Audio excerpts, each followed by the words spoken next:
News, বাংলায় খবর, বাঙালির খবর। এই মুহূর্তে মমতা বন্দ্যোপাধ্যায় এসে পৌঁছলেন। দিদি কোথায় যাচ্ছেন? মমতা বন্দ্যোপাধ্যায় স্বাস্থ্য ভবনে এসে পৌঁছেছেন।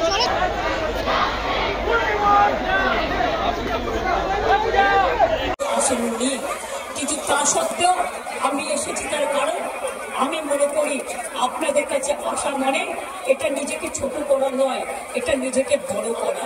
তাই আপনাদের আমার আবেদন করবো, আপনারা বসুন, আপনারা আলোচনা করুন, পরে সিদ্ধান্ত নিন।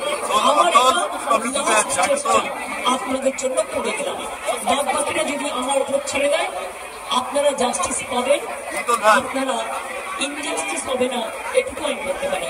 অনেক ধন্যবাদ, নমস্কার, এবং আপনাদের সকলকে অনেক অনেক ধন্যবাদ জানাই।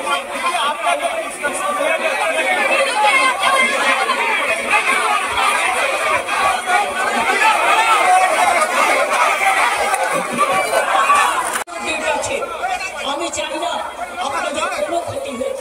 আপনাদের দিদি হিসেবে আপনাদের কাছে অনুরোধ করতে এসেছি। আমি মুখ্যমন্ত্রী নই, মুখ্যমন্ত্রী হিসেবে বলতে আসিনি, আমি আপনাদের দিদি হিসেবে বলতে এসেছি, যাতে আপনারা না ভাবেন হ্যাঁ আপনি চিকিৎসা সঙ্গে আছেন।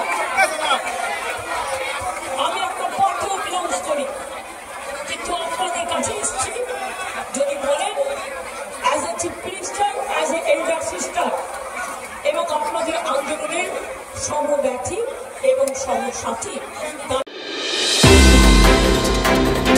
আমাদের খবরগুলি নিয়মিত দেখতে চ্যানেলটি সাবস্ক্রাইব করুন এবং বেল আইকনটি ক্লিক করুন।